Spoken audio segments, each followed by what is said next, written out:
Hello viewers, welcome to my YouTube channel. We are in the continuation of this chapter, Human Reproduction. On my last video, I explained the male reproductive structure, and under the gametogenesis, we discussed spermatogenesis. Okay, so today we are going to learn about the female reproductive structure. So today's topic is female reproductive structures. Okay, female reproductive structure. So female reproductive structure is ovary. Ovary is the primary organ of the female reproductive system. So just take a glance about the structure.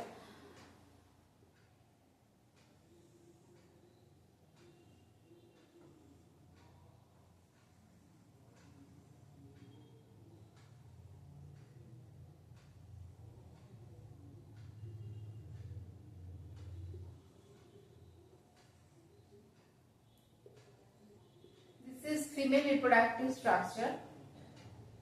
Okay, this is called the fallopian tube.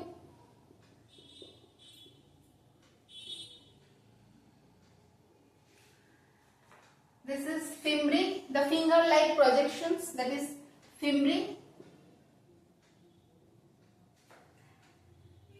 This is uterus, and this is vagina.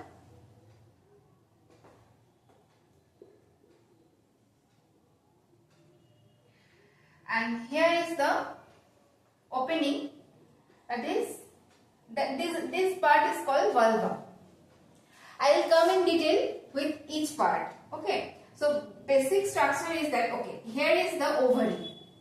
Ovaries are actually, there are pair of ovaries. Ovaries are attached with the female, with this structure by the help of ligament.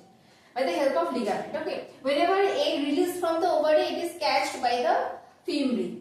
Okay, then it passes to the fallopian tube, because mainly the fertilization that takes place within the fallopian tube. So this is fallopian tube, this is female fallopian tube. Then there is a uterus, then vagina, and then there is a vulva. Okay, so now I am coming in detail. So first part is fallopian tube. Look at this part. Fallopian tube, it has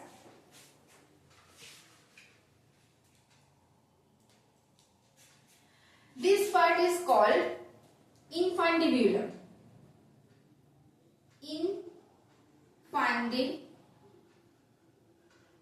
Infundibulum. Okay, this part is called infundibulum, and that swollen part, this finger-like projections called infundibulum, and then there is a swollen part over there. This swollen part is called ampulla. Okay, and then there is isthmus.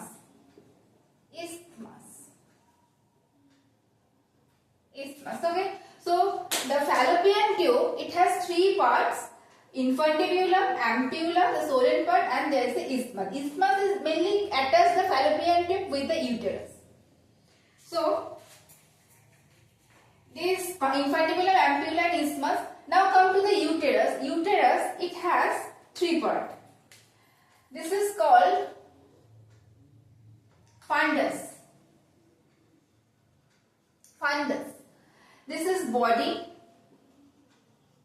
and this part is called cervix. Cervix is actually an inverted pear shaped. Okay, uterus is inverted pear shaped. Inverted pear shaped structure. Now I am clarifying you the details of the uterus. Uterus, it's a inverted pear shaped structure. Okay, this is fundus, this is body, and this is cervix. Cervix here is a canal like structure. It forms a canal. And here is the vagina. So cervix and vagina, both of them together form this part is called the birth canal. Birth canal. Why it's called birth canal? Because whenever the baby get mature, it is become the time of its parturitions.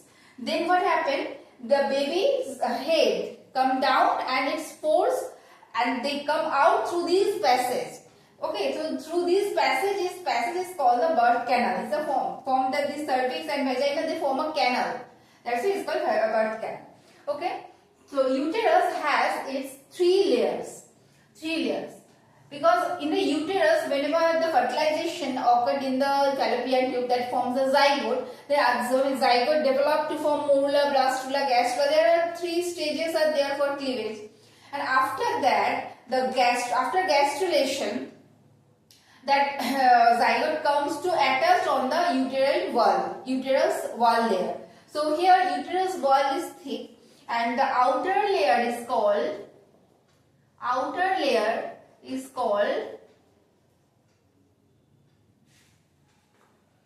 perimetrium.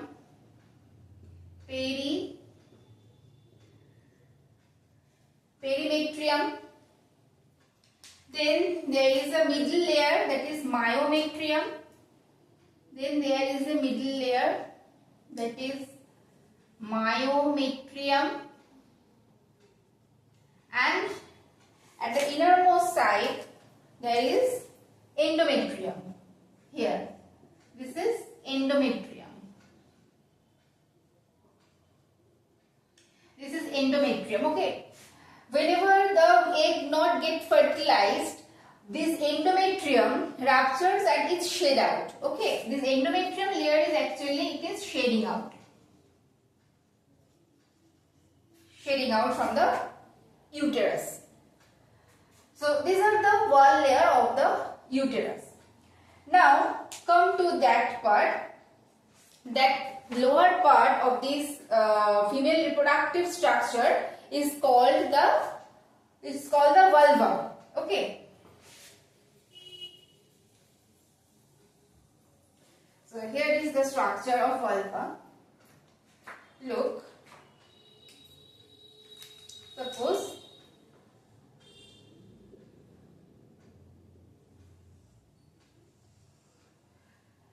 this is this part. Here is the soft tissue layer is there. This soft tissue layer, and also there is a hairs. Pubical region, pubic hairs. It's called pubic hair. Okay, and this is called the mons pubis.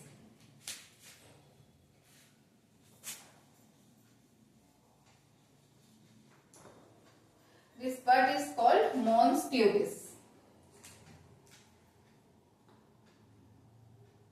Mons pubis, this tissue layer that are present at that pubical region, and hairs are also there. That's hair is called pubical hair.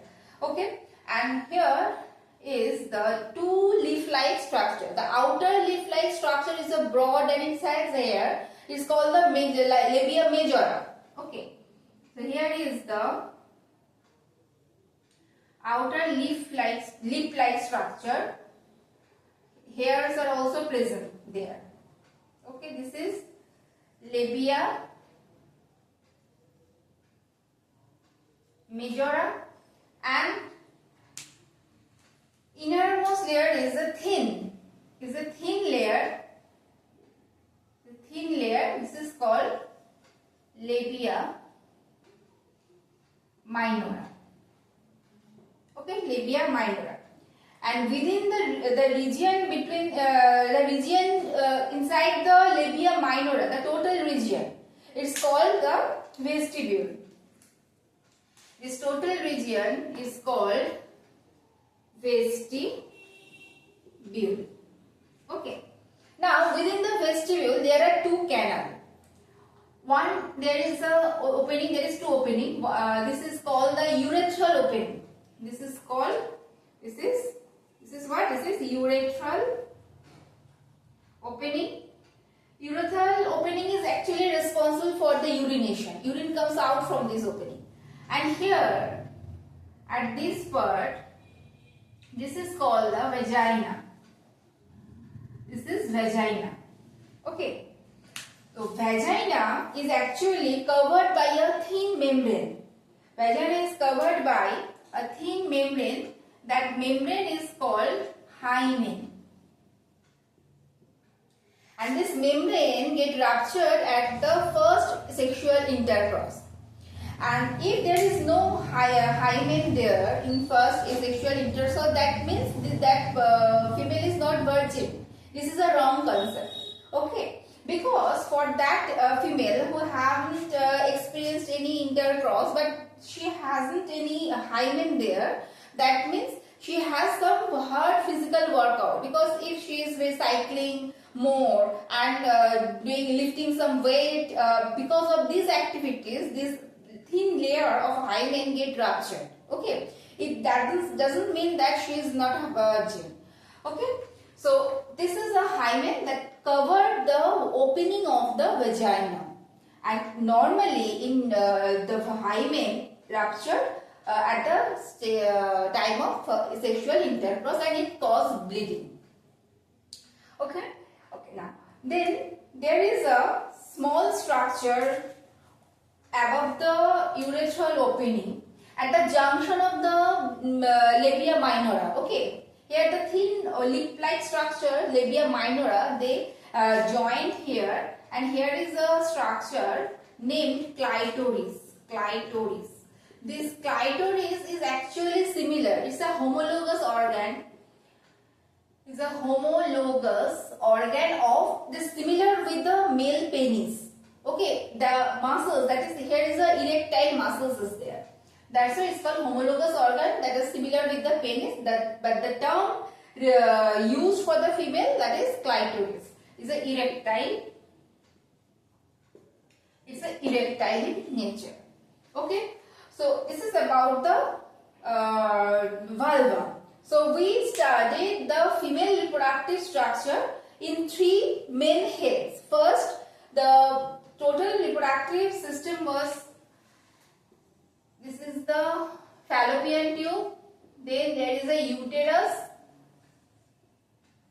and there is a vagina. So number 1, fallopian tube. We discussed about the fallopian tube. There is a 3 parts fimbriae, and there is a solid part called ampulla. Fimbriae part here is called the infundibulum, and then there is a isthmus. Isthmus is actually connect the fallopian tube with the uterus. So here is the uterus, the second one. The uterus is actually called the mother womb. That means the baby is grown up within the uterus. Whenever the fertilization, the egg with the sperm that happen in the fallopian tube, then after fertilization, the zygote develop, and that developed zygote comes by rolling on to the uterus wall layer, and it gets attached on the endometrium. Okay, that is called the implantation. And then gradually, day by day, the that fetus develop to form baby. And whenever the baby get mature and it's become time came for its delivery, for the parturition, then the structure responsible for delivery, that is called the cervical birth canal. Okay, and vulva is present there. Okay, so the third one was vulva. So we discussed the female reproductive structure. Number 1, fallopian tube. Then there is a number 2, uterine wall layer. Uterus, I give you details here. This is called fundus, this is body, and this is the cervix. Cervix is the narrow portion, and uterine wall layer has a 3 wall layer: perimetrium, endometrium, and myometrium. Okay, endometrium ruptures if the egg not get fertilized by the sperm during the periods 3 to 5 days by the menstrual cycle. Okay, another more thing is that fallopian tube, within the fallopian tube there is a ciliated epithelium. Ciliated epithelium epithelium that actually helps the passage very easily. Anything, whenever the egg is captured by the fimbriae, by the infundibulum, that egg needs to transfer to the fallopian tube for fertilization with sperm. So here propulsion comes here. They force the egg, they pass out the egg to the sperm, and the movement of the egg become very smooth by the help of this ciliated epithelium. Okay, so ciliated epithelium is the feature of the fallopian tube. Okay. Now there is a vulva, the last one, the cervix, then there is a vagina. So vaginal part is described here. This is called the tissue, soft tissue is there. This is called the mons pubis, and there are hair also on that structure. That hair is called the pubical hair. And then there is a two lip-like structure. The outer lip-like structure is called the labia majora, and inside the labia majora there is a thin structure, that is labia minor. Okay, and the region, total region inside the labia majora, labia minora is called the vestibule. Within the vestibule there are two openings, the small opening upper side, that is called the urethral opening, and below the urethral opening there is another more opening, and that opening is called the vagina. Okay, and that vagina is actually lined by a thin membrane that is called hymen. Okay, and that hymen get ruptured during first sexual intercourse and it causes bleeding. This was about the female reproductive structure. Okay, and here two muscles are there around these two openings. Some urethral muscles are there. Okay, this is a greater muscle, and this is the lesser muscles are there. Okay. So germinal muscles. So these are two muscular regions are also there. Now I am coming to the gametogenesis, that means the oogenesis. Okay. So let me do this part.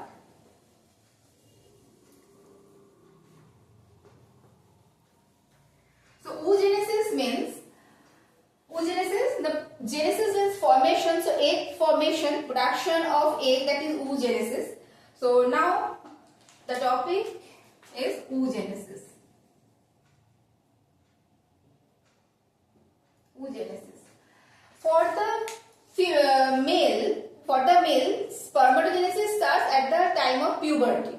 But in case of female, that is quite different. In female, oogenesis starts before birth. Oogenesis starts before birth, within the mother womb. The number of egg we have with us, that is actually come with from our birth, before our birth, that we taking from our mother womb. Okay, when we are growing within the mother womb, our egg divide to form 20,000 to 80,000 of 50,000 of eggs before birth. Okay, but when we take birth, it becomes 20,000 to 60,000, around 60,000. We are coming with that number of eggs. Now what happened at the time of puberty? In case of female, these are not actually called egg. Okay, these are called the primary oocyte. These primary oocytes now get mature by the help of the enzyme FSH, follicle stimulating hormone. Okay, so the follicles are not forming new after birth. All the follicles that are actually formed before birth. Now what happened? The follicles getting matured and it's releasing egg, and that happening from our puberty. But in case of male, that are totally different. All their spermatogenesis occur from the time of the puberty. So this is the difference between the male and female gametogenesis. So oogenesis starts before birth in case of female. Now look what happens there. First,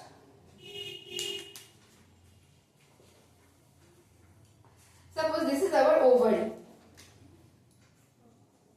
This is ovary,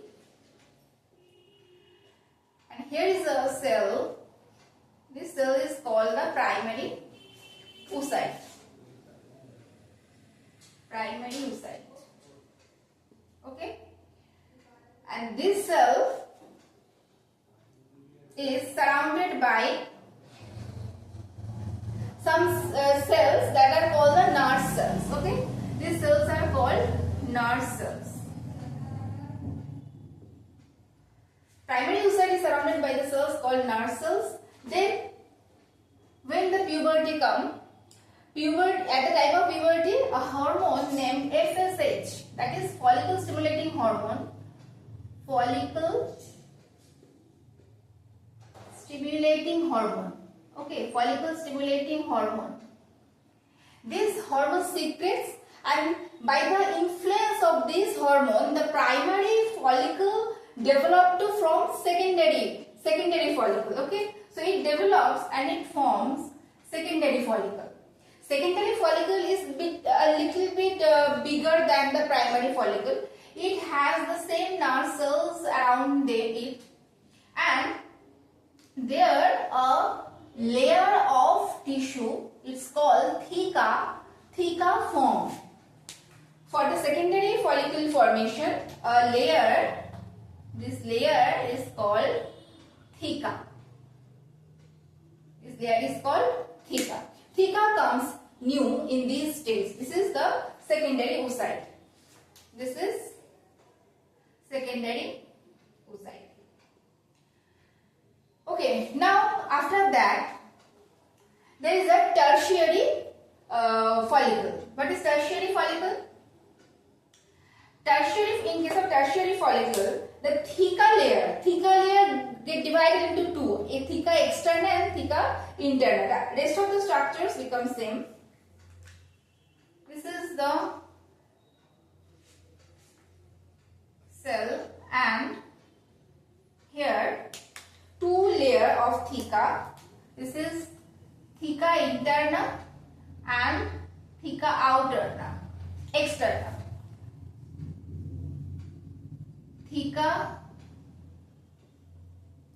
externa, theca interna. Okay, theca externa, theca interna, and within it there is a tissue. These are the nerve cells actually. These nerve cells are there, but these nerve cells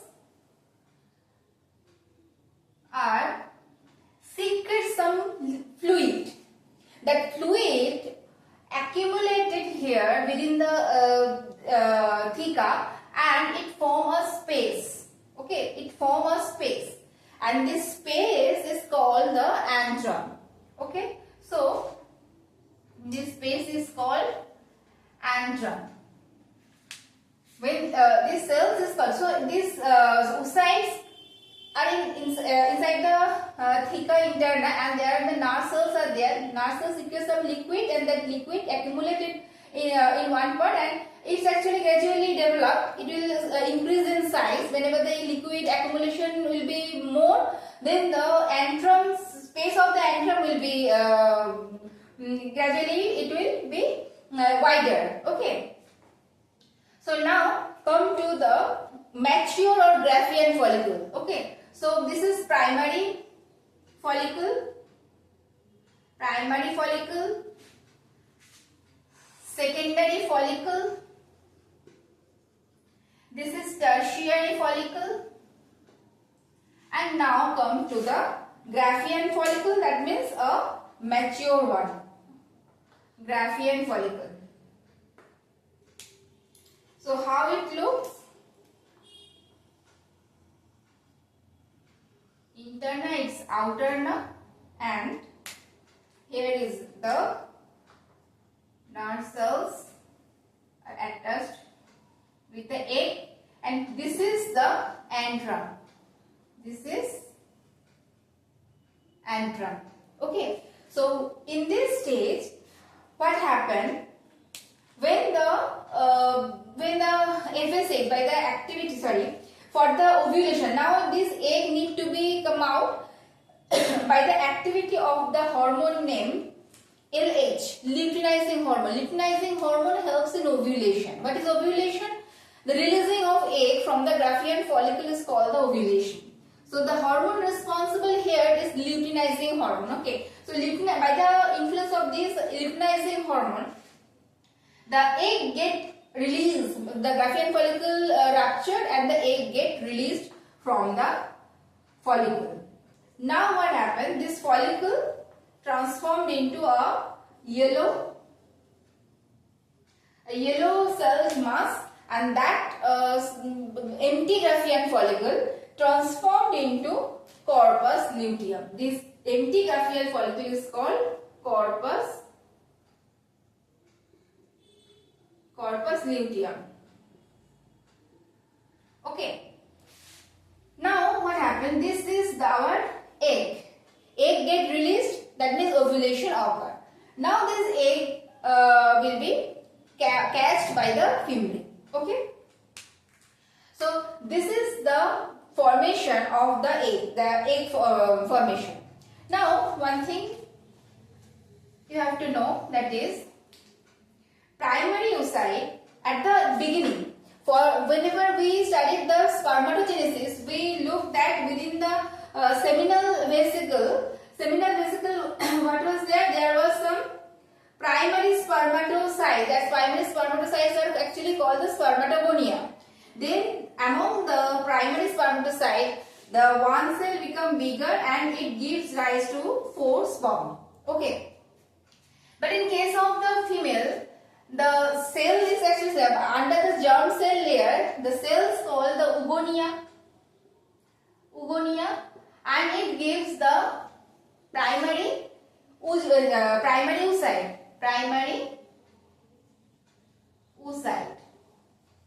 Okay.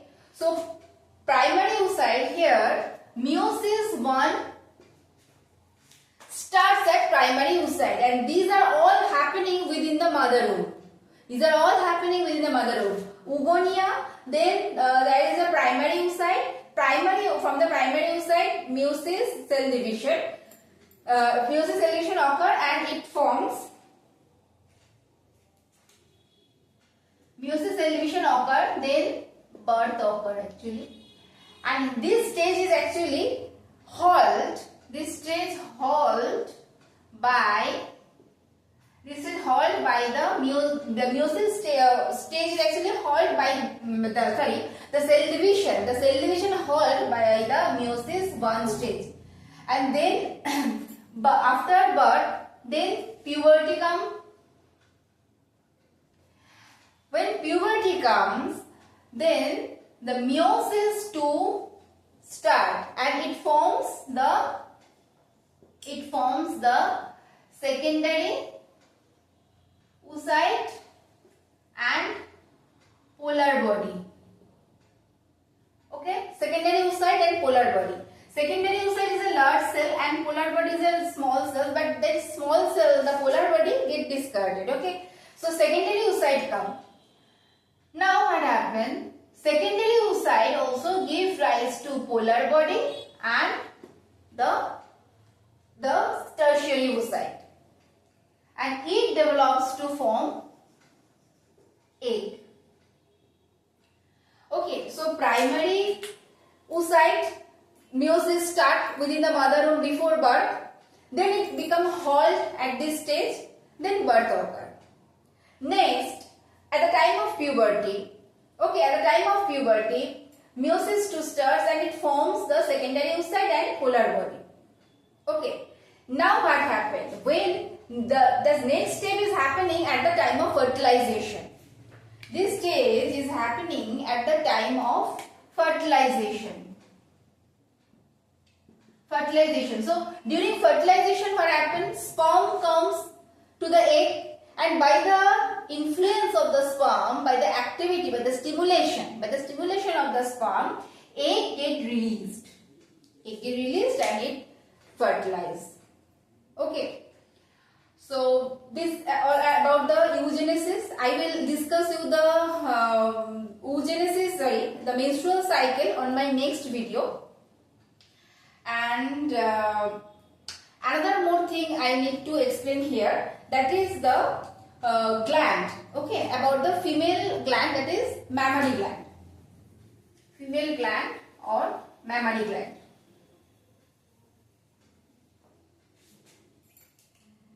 Mammary gland.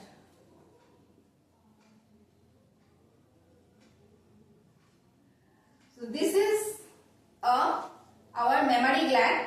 This is called the adipose tissue, the deposition of adipose tissue. Okay, this is nipple and this is called the areolar region. So by the side view we can be better understood. Here is our rib cage. Here is our rib cage. Okay, and here is the muscles. This muscles is called the pectoralis muscles. They are mainly helps in support. This is pectoralis muscle. Okay, pectoralis muscle, they give support. And then there is a tissue layer.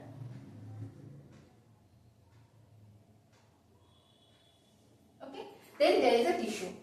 So here, this is called the lobule, mammary lobule, mammary lobe. Okay, this mammary lobe contains alveoli within it. It contains alveoli. Mammary lobe contains, there are 10 to 15 mammary lobes are there. Okay, so within the mammary lobe there are alveoli. These are called alveoli. They are mainly responsible for milk production. Now from the alveoli, ducts are there. These ducts are called mammary tubule. So these ducts called mammary tubule. Now mammary tubule, all the mammary tubule get the secretion of the alveoli drained by the mammary tubule and it come to the duct called mammary duct. Mammary duct. Next what happened? There is another duct named lactiferous duct. This is called lactiferous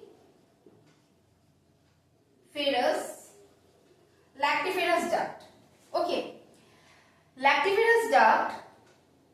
Here is the some opening, the solent part. This solent part is called ampulla. It also called sinuses. Okay, it also called sinuses. It actually stored the milk here. The milk produced by the alveoli that comes through the mammary duct and then lactiferous duct, then it is stored for some time in that ampulla or sinuses, and it comes to this duct at the opening that is on the nipple. Okay, so the pathway of the milk and the hormone responsible here, that is prolactin.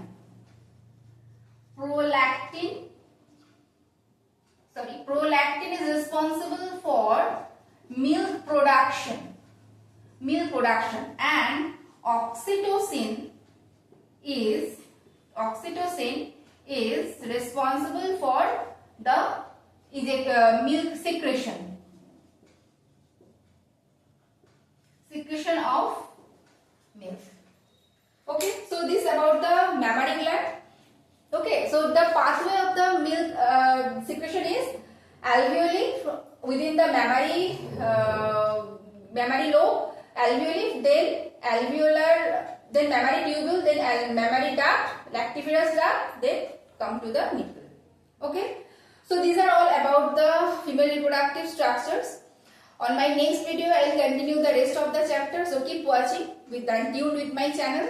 Thank you for watching. We will meet on my next topic under this chapter, human reproduction. Thank you.